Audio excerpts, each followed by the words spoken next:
Hello, everybody. We're just going to take a minute here to let everybody in. Leah, can you let us know when you think you've got everyone in from the waiting room? Everyone's in right now. Fantastic. Well, then let's get started. Hello, welcome to Admitted Student Day. My name is Jean Gaffney, and I'm the Associate Director of Admissions at Western Washington University. I use she, her pronouns, and I will let my co-presenter introduce herself. Yeah. Hi, everyone. My name is Leah, and I use she, her pronouns. I'm an office assistant in New Student Services Family Outreach here at Western. I also did my undergrad at Western. Really happy to see all you here in the chat. So our goal really today is to make sure that you get your questions answered about transferring to Western. And for those of you that may have attended the welcome session, I know that we touched a lot, kind of rapid fire, on the programs and services that we have available to students who are transferring into Western. But we just want to dive a little bit deeper into that, make sure you understand what resources are available to support you, as well as where you can find information about the steps that you need to take to make sure that you're set up for a successful transition for fall. First off, big congratulations. I don't think we can overstate how challenging the last year has been. And if you have persevered at your current college and university and are looking forward, to the next step and considering where to transfer, more power to you. We're really happy that you're here and considering Western, and really proud of you for making it to this spot. And certainly hope that you get the information that you need to make a good decision about whether or not Western is a good spot for you for fall quarter. So congratulations on your admission. We realize that even though transfer students have experience with college and university life and they've successfully attended other institutions, there's still a lot of anxiety and unknowns about transferring to a new school. So depending on what's on your mind, we just want to reassure you that we are happy to make sure that you get your questions answered.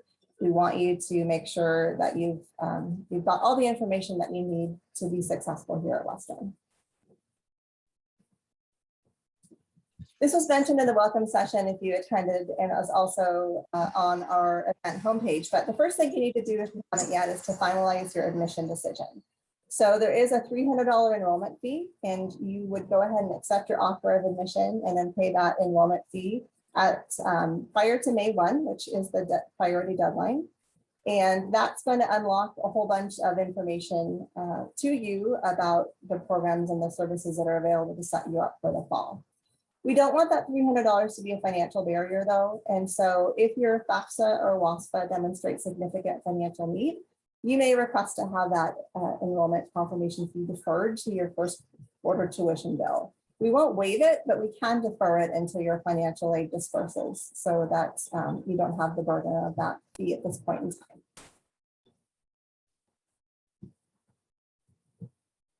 We want to make sure that you know what the full cost of attendance is and that you have your financial aid award prior to making that decision on May 1.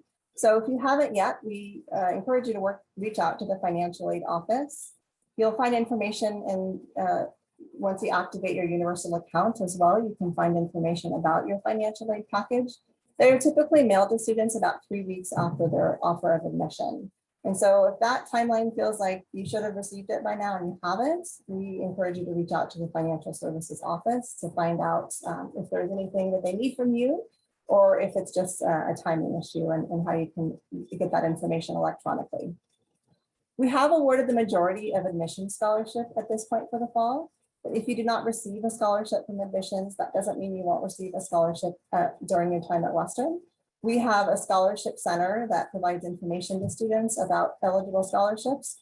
Also, a really good tip is to connect with the department manager in your intended major.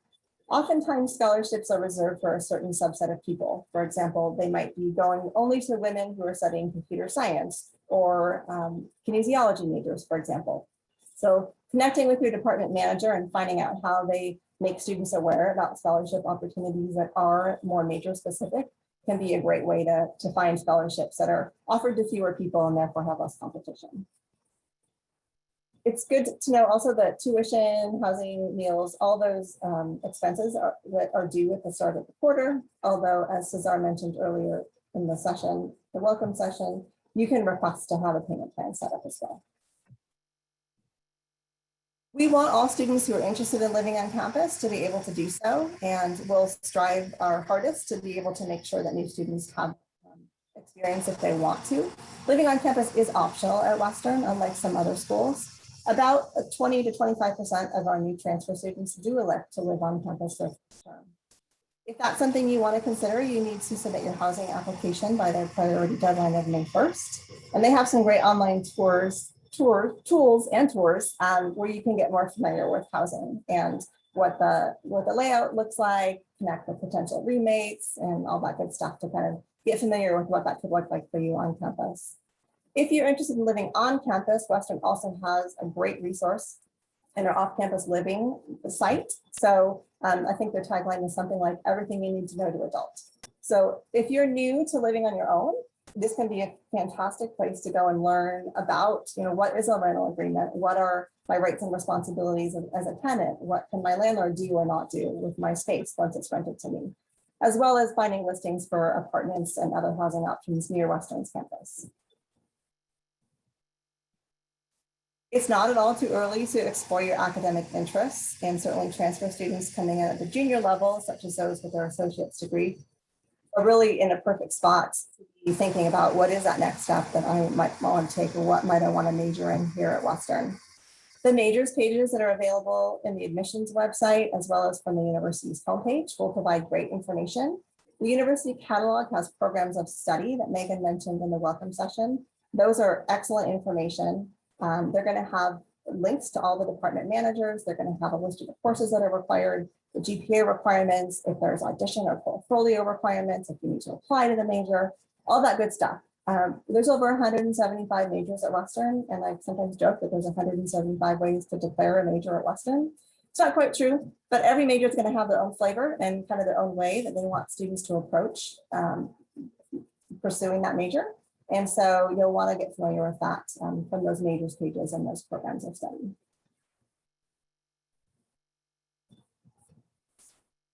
We have a tremendous orientation, advising, and registration programming set up for you over the course of the summer.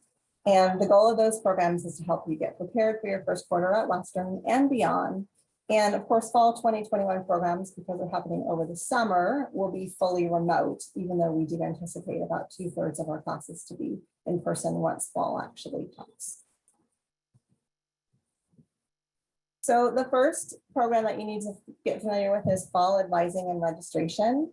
And that really is an advising academic kind of focused experience. So you will sign up for a reservation for a one-day virtual Zoom session, and you will get oriented to the academic planning resources at Western. You will actually connect with advisors and build a schedule and register for your first quarter classes. Fall advising and registration is not mandatory for transfer students. It is mandatory for first-year students, including Running Start students. But we strongly, strongly encourage you to attend. It's going to allow you to have the best footing as you navigate registering for classes, not only in first term, but future terms as well. Fall orientation is a series of live webinars and presentations and video resources that are designed to help you get familiar with not only the academic resources at Western, but all the student services, the clubs, the activities, all the fun stuff, as well as the more practical things. So if you're needing additional support services, if you just want to know basically what's available, is there a writing center, is there a tutoring center?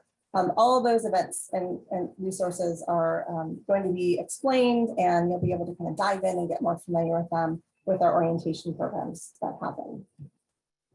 We do have programs also for families as well as students. So what you need to do to prepare for fall advising and registration is just be aware that you're going to need to complete an online reservation in your student portal. That's the admitted student portal that you currently have access to. We anticipate reservations will open on Monday, June 7th. The transfer advising and registration programs happen in July, and then the programs for first-year students, including Running Start students, happen in August. You'll also need to complete some items in the new student checklist to get ready to make the most of that advising and registration experience, and I'll show that in just a moment here. This is a screenshot of the orientation, advising, and registration section, the welcome new student section of the New Student Services Family Outreach website. So you'll see it's pretty clear the steps that you need to take. Right now, if you go into register, it'll tell you that reservations aren't open yet. But like I said, we anticipate opening those reservations in early June. It gives you a place to connect with the orientation programming that's going to happen over the summer. And then we'll give you also a link to the checklist that's required. So here's a screenshot of some, but not all of what's on the new student checklist. And this is again available on the New Student Services Family Outreach New Students Welcome site. You'll see that there are some items that are required prior to coming to advising and registration. Because you're going to register at that advising and registration appointment, you're going to want to make sure that you take care of all the required activities so that you can take full advantage of that registration experience. So the two most important things are making sure that our Student Health Center has proof of measles immunity on file for you. And then also you'll want to set up your universal account and password. Setting up your password is something you can actually do at time of admission, and many of you may have already done that. If not, it's currently available to you in your admitted student portal. But once you confirm, it kind of unlocks additional technology resources. If you've already set up your password, you'll get a username that looks a lot like an email address. And then once you confirm, it actually will become an email address, and that becomes your Western internal email address that you'll want to check for a lot of great information in the coming months. There's additional information there that they talked about, a little bit in the earlier sessions, such as math placements. Setting your updated transcripts is also really important so that you can get full benefit of all of the transfer credits that you've earned. There's some additional resources there to get you started. But those two critical pieces are to get your measles done and to set up your account password. You'll also get information from advising and registration prior to your A&R appointments. That gives you a link to a Canvas course so that you can get prepared and kind of do a little bit of background, and you have some scaffolding of, what are these terms, what is Pathfinder, and what is programs of study, so that you can go through that and have a good understanding of some of what they're talking about and really be able to maximize the time that you spend with your advisors. Just want to again underscore that we have programs for family members. So there will be orientation programming for families, as well as ongoing opportunities to learn about and stay connected with Western throughout the year. You've worked hard to earn your transfer credit, and we want to make sure that you get the full benefit of all of those transfer credits in as timely a fashion as possible. We prepare individual student transfer equivalency reports, or TERs, for students after they've confirmed their enrollment. And we will email you a link to access that once you've confirmed, and sometime between the time that you confirm and the time that you attend your fall A&R experience. So typically that looks like May, June, July. Oftentimes we will wait if a student's currently attending classes spring quarter, we'll wait and do that starting in June. So our commitment is to articulate all the courses that we have on file from your transcripts as of June 1st. What that means is that if you're attending classes spring semester or spring quarter at your current institution, we won't have those in the system. And so they won't show up as classes that you've taken for purposes of prerequisites. So for example, if you're finishing the third quarter of a chemistry series and you want to register for a class in the fall that requires that, you're going to want to bring unofficial copies of your transcript with you to fall advising and registration, so that you can show your advisor, look, I'm in this chem class, or like I finished this chem class, Western doesn't have my official transcript yet, but I've got that done. And then you can get permission to register for the classes that are most meaningful for you. I also mentioned we do have a resource for public 2- and 4-year colleges in Washington State that shows the list of courses that we've previously articulated in transfer. So if a course is not there and it's a course you're currently taking, feel free to reach out to us. It may be that we just haven't seen it on the student transcripts, and so therefore it hasn't been articulated and we haven't determined how it will transfer to Western, or it may be that it's a class that doesn't transfer. So either way, feel free to reach out if you don't see a class on that crosswalk that you're taking or have a curiosity about, and we can either get it evaluated for you or we can let you know whether or not it transfers. Before I turn things over to questions, I just also want to encourage you to get to know us better. You saw a lot of fun energy in the room if you attended the welcome session, and the Facebook page is a great place for admitted students to kind of mingle with one another and meet one another and befriend one another before they get to campus. So please join the admitted student space group if you haven't yet for 2021. You can visit our admitted transfer student webpage, really easy. You can just put in admitted transfer students Western and in Google. You'll go and get kind of the next steps, and that's public facing as opposed to some of the things that will be specific to you that you'll find in your portal. So if your family's wondering, what are you doing? Then the admitted transfer student page can be a really good guide for those next steps as well. And be sure to keep an eye on your mailbox, both your physical mailbox and both your internal and external email inboxes as well, because we'll be sending a lot of information to you about programs, activities, resources, and answering questions that you might have. So with that, I am going to invite Leah to come back on the screen, and we are just going to open it up to questions. Leah, are there questions that came up in the chat that you think we should kick things off with, or should we just go ahead and open it up? Yeah, I think you were actually answering some questions. Oh, I'm hearing feedback.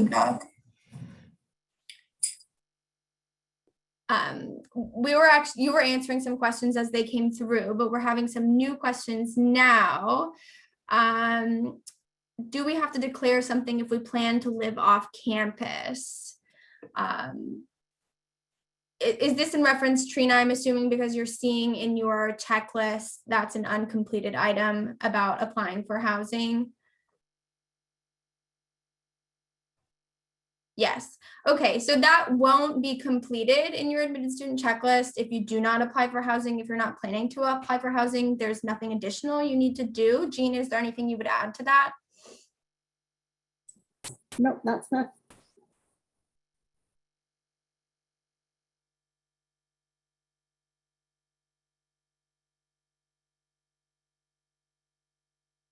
I'm seeing a question here about where transfer students can go for advising. So Jean talked about our fall advising and registration programs. Those programs are not required, but definitely strongly recommended for incoming transfer students. And that is it is your first opportunity to register for classes as an incoming transfer student. And those programs start in July.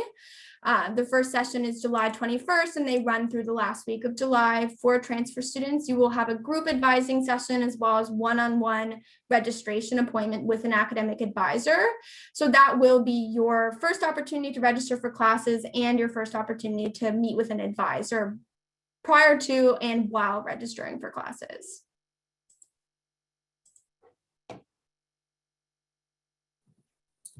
I see a question about transferring credits from out of state. We don't have out of state transfer credit information in our transfer course equivalency guide.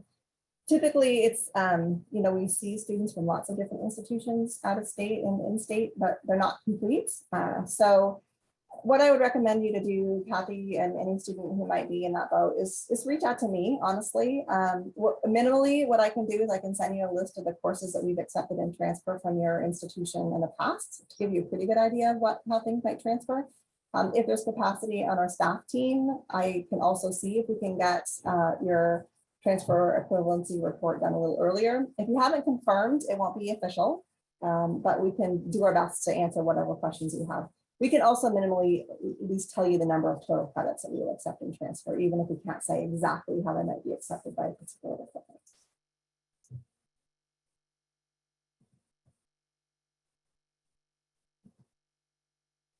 Jean, do you happen to know how soon after setting up their universal account password students gain access to their Western email account?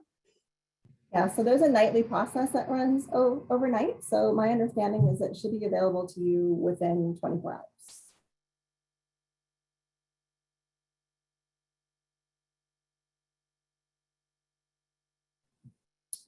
I see a question about math placement waivers.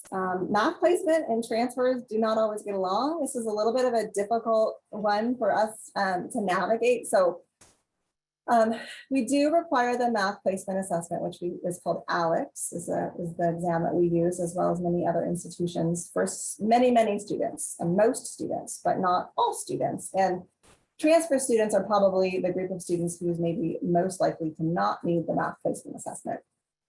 Really, the best thing to do is to reach out to the math department or to academic advising. They have resources on their website about math placement, but it's really going to be personal. So if you are a student who's coming from a Washington State Community College and you have your direct transfer agreement, which fulfills all of Western General University requirements, including the quantitative requirement, and you want to major in something that doesn't require additional math or have math as a prereq, in all likelihood, you don't need to take the math placement assessment because you won't be taking math or courses that have a math prereq at Western.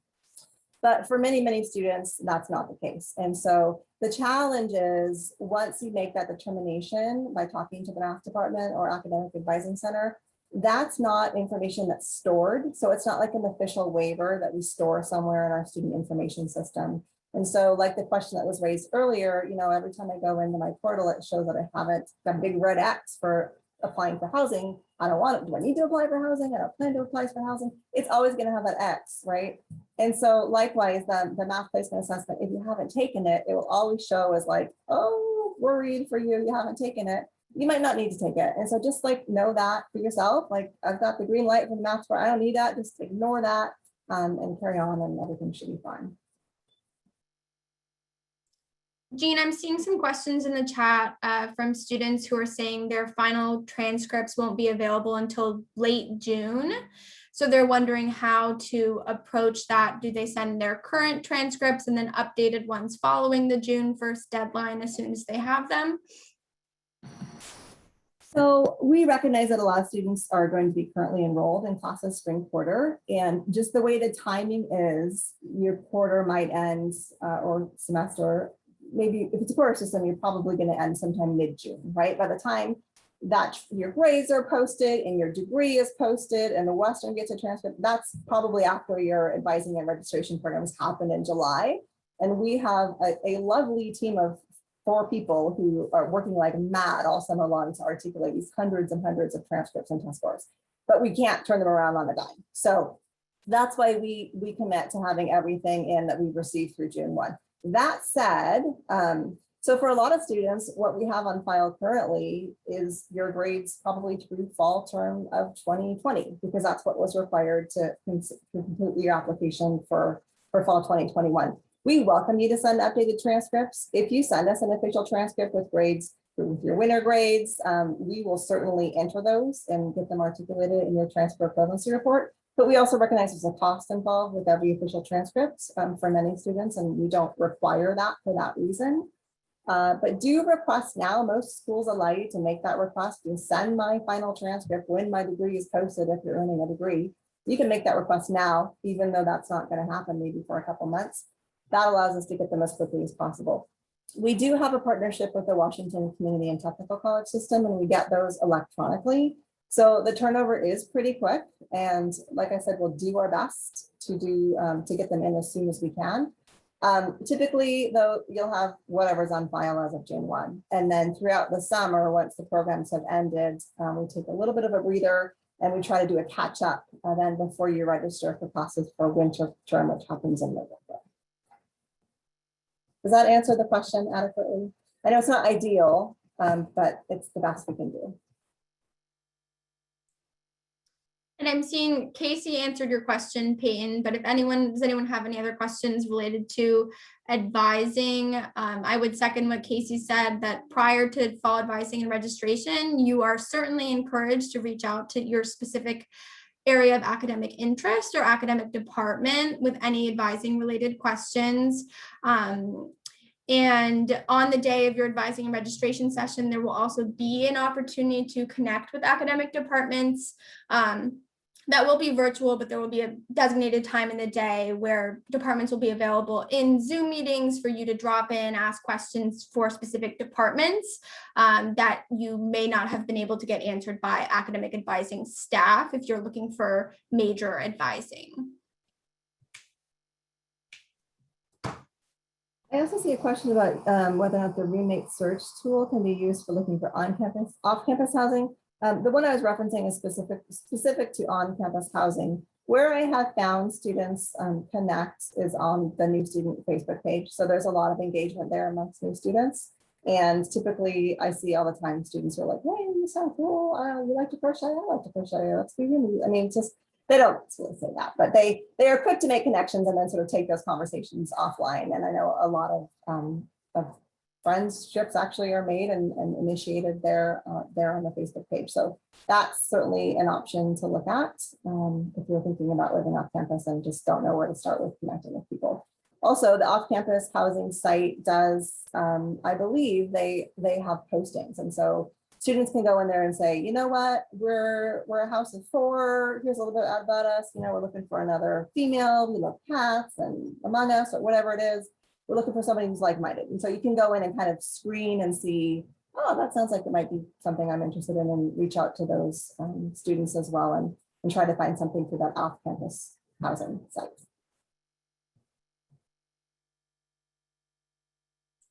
We have a question that just came in the chat about campus security and in what ways can students feel safe on campus?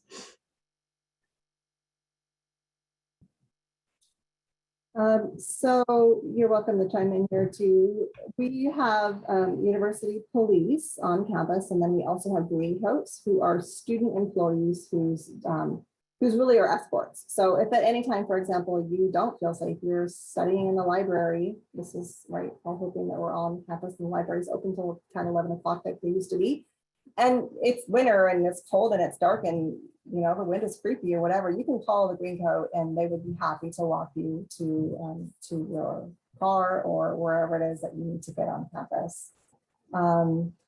In terms of other safety, I mean, I think there's a lot of education that happens around campus safety. Certainly if you live on campus, the residence halls are all locked and, you know, it's not an open campus that people can just like randomly walk into your residence hall by any stretch of the imagination. So I don't know if that answers the question, or if Leah, you have anything to add? No, I think that answered the question in case you drop some additional information in the chat.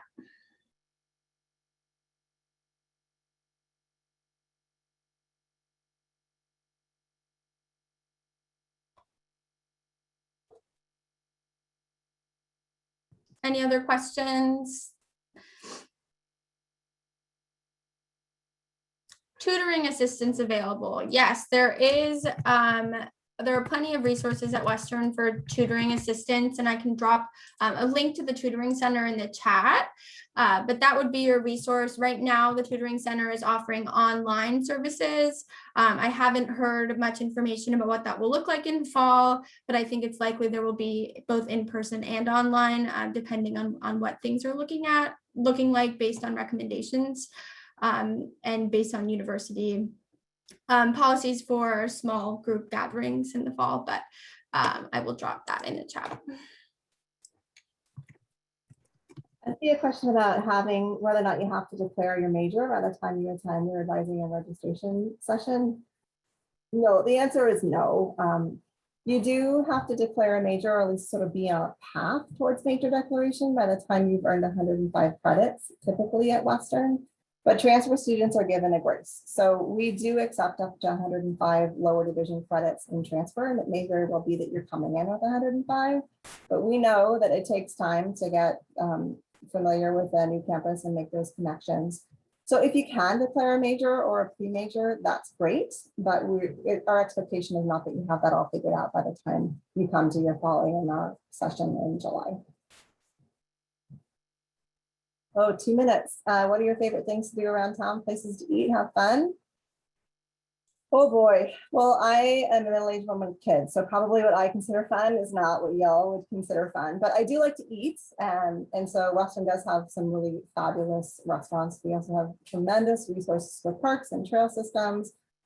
So I definitely encourage you to check all that out. It's beautiful here. The outdoors is beautiful. The trails are beautiful. The food is wonderful. I'll leave time for Leah to chime in here.